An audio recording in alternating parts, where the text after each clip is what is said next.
I'm David Fetter, Executive Editor Technical for Prepared Foods, and welcome to a Prepared Foods expert presentation on what's happening today in organic and natural food and beverage product development.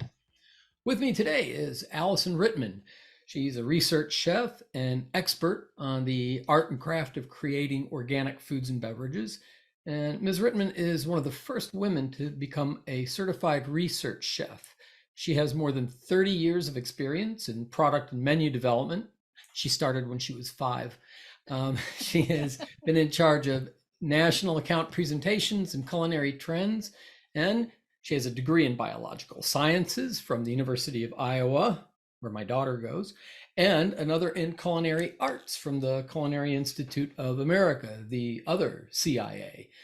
Chef Allison established Culinary Culture, a company specializing in culinary-focused product development, and it's based right here near me in Austin, Texas, as she is. Hey, hi, Allison. Thanks for joining us. Hey, thanks for the invite. I appreciate it. Glad to have you here. With the organic trend becoming like a veritable juggernaut, thanks to recent events that led consumers to pay greater attention to health of the planet and themselves. Let's dive in. What do you see as the key current trends in product development in the organic and natural field? Yeah, well, thank you. I think that really one thing that's changing all of the trends is the really interesting change in demographics that we're seeing. We're seeing consumers shifting from large cities out to smaller areas, to the suburbs, to rural areas. And they're obviously taking those food preferences with them. So I think that's something that's really playing into the overall food trend market. And along with that, just the, focus on Gen Z and millennials, right?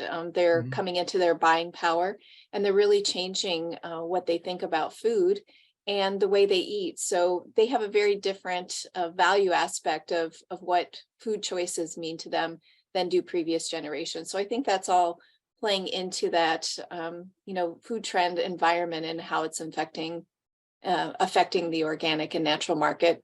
And we're definitely seeing this health focus, right, where everybody wants food as medicine. Consumers are focusing on the idea of organic and natural, and they have this perception that those are healthier for them. That's not necessarily the case, but I think that consumer education kind of goes hand in hand with that piece of looking at labels, understanding clean label, understanding natural and organic, and really doing a deep dive into what those mean. So obviously manufacturers have to follow suit and make sure that they're being proactive on that as well. Whether that means natural sweeteners, focusing even on things like consumers' emotional well-being. It doesn't have to be a health focus like low sodium or low fat or natural sweeteners. It really has to be a whole package deal. So adaptogens, things that make people feel just a little bit better about eating their food. Yeah, what other key current trends are you noticing? One thing I'm really excited about is the change in technology. So I think there are quite a few technologies that are coming on board that could really play a big focus. So, with processing, everything changes. You have new technologies that come out that offer greater opportunities, things like high pressure processing, things like the pulsed electronic field. I think all of these things are really exciting and are adding to the opportunities of what we can do. How can we produce better quality, more nutritious products that just taste better to consumers and consumers are willing to buy, that have cleaner labels? So I think that's exciting as well. How is the organic certification when it comes to things like you mentioned, pulsed electric field, HPP? You also earlier brought up before this, you've talked to me about high-powered ultrasound and that kind of. Do those still fall into the organic certification parameters?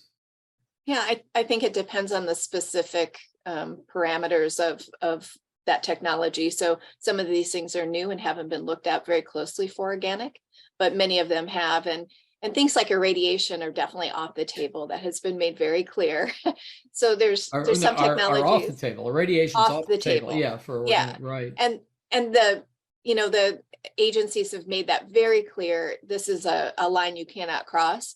And so I think things like HPP make natural sense. The high pressure processing, there's nothing really in that realm that is artificial or adding synthetic, technologies or ingredients or processes that would inhibit, getting an organic certification. So I think it just depends on the technology and what comes down the pipeline. But the ones that we've Got it. mentioned look fairly innocuous.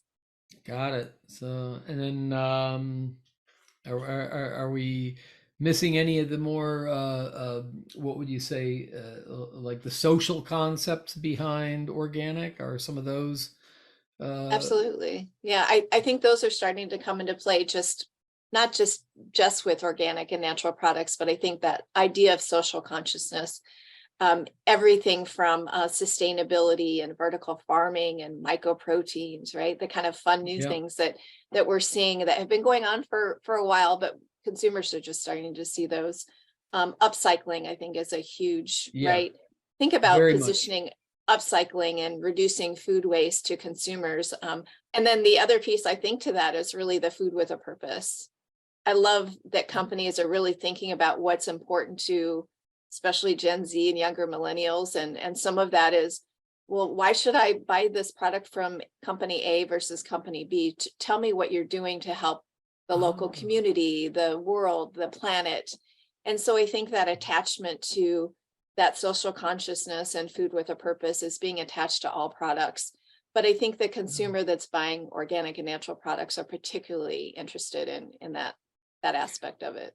oh, absolutely. About 10 years or so ago, I coined the term social ingredient. And Yes. I think I agree with you. That's quite a big issue now, social ingredients. So, jumping over to the actual creation of, the hands-on creation of organic or, Mhm. switching to organic, what would you say would be the biggest challenge for a food or beverage maker who wanted to switch to an all organic processing paradigm? Yeah, I think what we're seeing is a lot of manufacturers are dipping their toe into that piece, and so they're not just saying we're going to completely turn this plant into a 100% organic manufacturing facility. They might do both. They might do conventional and organic. So the facility still has the same requirements. You have to go through a fairly detailed certification process, and that costs money. And there's effort involved, right? It's a big effort to plan for organic certification and to receive that. So you have to keep ingredients stored separately, for example, from conventional ingredients. So it's not as simple as let's just go out and fill out some paperwork and have somebody come in and look at our facility and get certified and we're off and running. It really is an investment in time and money. What other big challenges do you see for that food or beverage Um, maker making the switch? I think if you switch 100%, one of the challenges that you really have to overcome as a manufacturer is understanding that consumer mindset. Mhm. So if you are used to an everyday average consumer, so to speak, and now you're switching all your products to organic, natural, clean label, and that's all you're doing, that's a very different consumer, right? They have a very different mindset about what clean label is to them versus somebody who doesn't care as much, but is still a label reader. So I Mm, think that overall mindset about what that consumer is expecting to be delivered, um, even some of that is consumer education. When we talk about things that are organic compliant, but not necessarily organic, like Gallon gum for beverages or xanthan gum, a consumer might see that on an organic product and it's allowed, right? It's not right. illegal to put that on there at all, and they're functional ingredients that are healthful. Part of that is consumer education and how manufacturers and companies are spreading that information that Gallon gum is a natural ingredient. Just because you don't necessarily have xanthan gum on your grandma's pantry shelf, that doesn't mean that it's something that's not wholesome or you know great to put in food as a functional ingredient. So I think some of that is spreading downhill of just educating consumers on what is Yeah. okay on that label. When you go in to help a product developer or product manufacturer make the switch and go organic, tell us what are Chef Allison's 5 key rules for the developer or manufacturer who's going organic. I think the most important thing is to really decide upfront what that product is going to look like. And when I say what that product is going to look like, I really mean what level of organic are you going for? So if you want to say this is a 100% organic product, that has different labeling and regulation requirements than something that contains 95% organic ingredients, which you can say is organic lemon juice, for example. And it's very different than if you have 70% organic ingredients where you can put contains organic lemons or individual ingredients on your ingredient text. So really deciding what that is before you go out and source the ingredients and make those formulations, it's really important to kind of understand where that lies. And the reason we say that is we have been in situations, right, where somebody said, oh, well, we just wanted to say it had organic ingredients and we thought that was good enough. And in focus groups, our consumers said, no, that's not good enough. Like you have to Really? say it's organic or I'm probably not going to buy it. So Wow. you really have to understand what your consumer wants and what they're asking for. So when you have to go back and reformulate from 70% organic ingredients to 95%, that can be quite substantial as far as cost and who are your ingredient suppliers. Where do you find those ingredients? And do they taste different? Are they slightly different because they're a different supplier? And it's not a negative, like they taste better or worse. It's just they might be slightly different because they are from a different supplier. So I think that is the most important thing, is to really understand where your starting point is and go for that goal from the start. So when you go to source those ingredients, you are looking for, reputable, reliable ingredient suppliers that are more than willing to give you their organic certification certificate. All of their ingredients come with a certificate that says who they're certified organic by, understanding their minimum order quantities for organics. That can be a make or break it, especially for a smaller manufacturer. Wow. Okay. When That's a huge consideration, actually. it really is. It can be a breaking point for many because these are higher ingredient cost, right? So they have typically higher MOQs, or you just have to find the right supplier that's willing to break down those pallets for sell you a 50-pound bag instead of a 500 pallets. Train load. Yes. I was consulting with a small company that needed an organic dried fruit ingredient, and they could not get less than an 11,000-pound truckload, and they were a startup, and just at the end of the day, they just couldn't do it. So I know Yeah. exactly what you're talking about. So I'm No, sorry, it's didn't mean to cut in on that, but so we have no. understanding the what you want to make and the regulations surrounding it as key rule number one. Sourcing rule number two. So what are the rest of the 5 rules that you have when you're steering someone into organic? Yeah, I think that finding the right co-packer, and that doesn't necessarily mean that, okay, yes, they are certified organic, which is kind of that baseline of if you're making an organic product, you have to have. So it's a, you can't waffle on that, right? It's a given. But there's different co-packers and they all have different philosophies. They all have different minimum order quantities of what they can run. They all do different pricing structures. They're willing to work with people a little bit more closely, some more than others. So really think of it like an interview. And sometimes, just like the job market is right now, the interview can be one-sided, right? So right now, co-packers are fairly full. They have more business than they know what to do with. Wow. And they can be picky. So a lot of times we have had struggles finding some co-packers for some of our smaller startup companies or companies that are just dipping their toe into it and don't want to do large runs. So I think right now it's kind of make sure you have a backup, not just for your ingredient source supplies. I mean, we've all seen the supply chain Oh yeah. issues, and it's impacted everything I do every day. It feels like it's something you always have to keep in the forefront. But it's the same with co-packers right now, because they might say, I'm sorry, we just can't continue to do this because we have a bigger opportunity coming down the pipeline. And that's something that I haven't seen before. Yeah, and unfortunately, I know a couple of companies that went under for that very reason. So, to Yeah, our audience out there, this is a great opportunity if you want to horizontally integrate into co-packing. absolutely. Okay, so we've got knowing how you want your product to look and be within the regulations. We have sourcing, the co-packer, manufacturer, Mhm. get that set, and numbers 4 and 5. I think cost is a huge one. You have to think about this up front, no matter what product you're developing.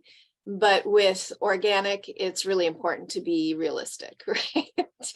To not have expectations that you're going to come in and have a product that is going to be, you know, competing at the same level. I know there are companies that have done that, and I think that it's unrealistic, especially for the smaller startups or smaller companies, the smaller volumes, to expect that those ingredients are going to be the same as a conventional product. And Mm, it's unrealistic, right? We think of having to leave your land fallow for 3 years before you can ever sell a right. product, a grain, for example, as organic, or tomatoes.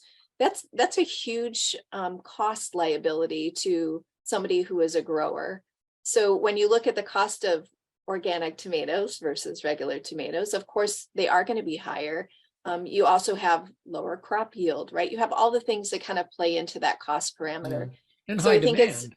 absolutely. So I think it's really important to just be realistic about the cost piece up front, and what that looks like. And understand, I think, is number 5, understand that there's going to be sacrifices. Yes. Um, this is also with any product. We always tell people that, your great product that you put on the stovetop that you made, that you have your chef gold standard, which is a great place to start.